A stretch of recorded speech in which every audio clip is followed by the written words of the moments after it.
தமிழன் பத்திரிகையில் வெளியான எனது சிறுகதை ஒன்று. சிறுகதை தலைப்பு கதறல் உள்ளம்.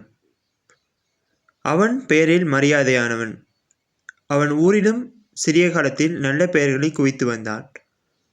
எப்போது என்றால், பாடசாலை காலத்தில் கலைவிழா போன்ற பாடசாலை நிகழ்வுகளில் சிறப்பான பெயர் பெற்று விளங்கினான். அவனோ கண்ணியமான குறும்பற்ற பையன், சாந்தமானவன். எந்த வம்பு தும்புக்கும் அவனிடம் இல்லை. அப்போதிருந்தே அவன் ஒரு கலை சிறுவன். கலைகளில் எழுத்துக்கலை அவனுடன் கொட்டி கிடந்தது.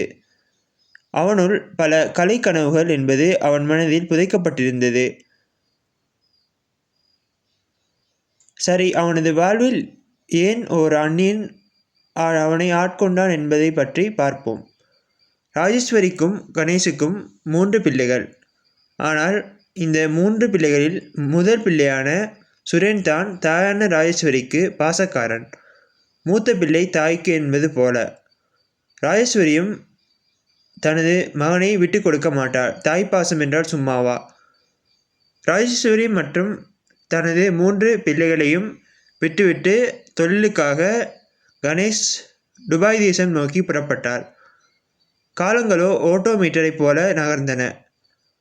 ராஜேஸ்வரி துபாயில் இருக்கும் தனது கணவனுடன் அழைப்பு மேற்கொண்டு அவரிடம் நலம் விசாரிப்பதோடு மட்டுமல்லாமல் தன் பிள்ளைகளான சுரேன் உட்பட தனது மற்றைய 2 பிள்ளைகளுக்கும் தனது அப்பாவுடன் கதைக்க கொடுப்பாள். அந்த 3 பிள்ளைகளுமே தனது அப்பாவுடன் ஆவலாக கதைக்க தொடங்குவார்கள்.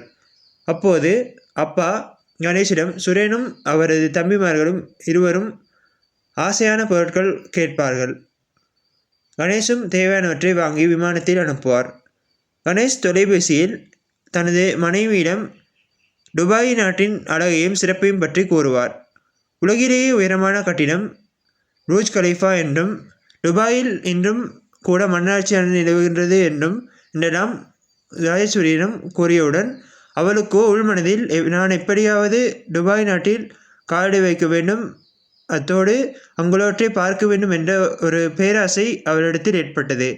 பின்பு சில நாட்கள் போன பிறகு கணேஷ் ராஜேஸ்வரி மற்றும் சுரேன் உட்பட 3 பிள்ளைகளையும் எடுக்க ஆசைப்பட்டு துபாய்க்கு எடுத்தபோது ராஜேஸ்வரி மற்றும் பிள்ளைகளுடன் அவளுக்கோ முதல் தடவையாக விமானத்தில் பயணம். முதலில் அவர்கள் இலங்கையில் பெரிய விமான நிலையமான பண்டாரநாயக்க சர்வதேச விமான நிலையத்திலிருந்து துபாய் விமான நிலையம் நோக்கி செல்லும் போது அவர்களுக்கோ மனதில் செய்தலான பயம் இருக்க இடையில் சிற்றுண்டிகள் மற்றும் குளிர்பானங்கள் என்பன கிடைத்தன.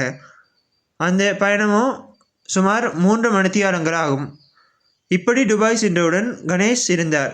கணேஷ் ராஜேஸ்வரி உட்பட 3 பிள்ளைகளையும் அழைத்தார். பின்பு அவர்கள் அனைவரும் துபாயில் தங்கி உணவு வகைகள் உண்டு மகிழ்ந்து துபாய் நாட்டை சுற்றி பார்த்தார்கள். அவர்களின் கனவு நிறைவேறியது. இப்படியே 1 மாத காலம் கடந்து இலங்கை திரும்பி விட்டார்கள்.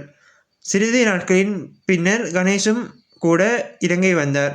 வந்த பிறகு கொஞ்ச நாட்களில் கணேஷுக்கும் ராஜேஸ்வரிக்கும் முருக நிலை ஏற்பட்டு சண்டை ஏற்பட்டது.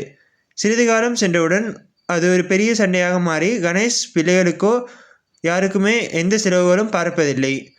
ராஜேஸ்வரி கூலி வேலை செய்துதான் சுரேனை படிக்க வைத்தாள். தனது மூத்த மகனான சுரேனை மிகவும் மகிழ்ச்சியாகவும் மற்றும் பல எதிர்பார்ப்புகளுடனும் 1ஆம் வகுப்பில் சேர்க்கிறார். பின்பு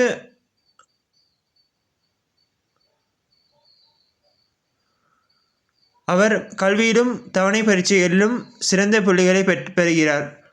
அது மட்டுமின்றி அவர் 5ஆம் ஆண்டு புலமை பரிசில் பரீட்சையிலும் சிறந்த புள்ளிகளை பெற்று சித்தி பெறுகின்றார். அப்படியே வருடங்கள் கடந்து செல்கின்றன.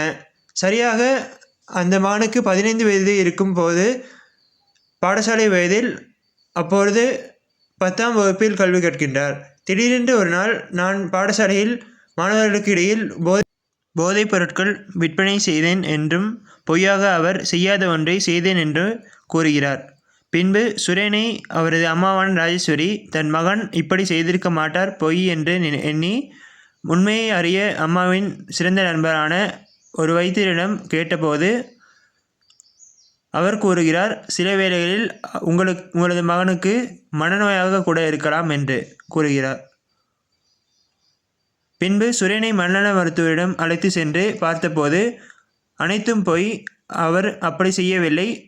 இவர் இருதுருவ கோளாறு என்ற மனநோயின் காரணமாகத்தான் இப்படி செய்யாத ஒன்றை செய்தேன் என்று கூறியுள்ளார் என்று மனநல வைத்தியர் தனது அம்மாவான ராஜேஸ்வரிக்கு கூறியுள்ளார். மகன் இந்த மனநோய்க்கு சிகிச்சை பெற்றுக்கொண்டே சாதாரண தர பரீட்சை எழுதி பெறுபேறுகளும் வந்தது.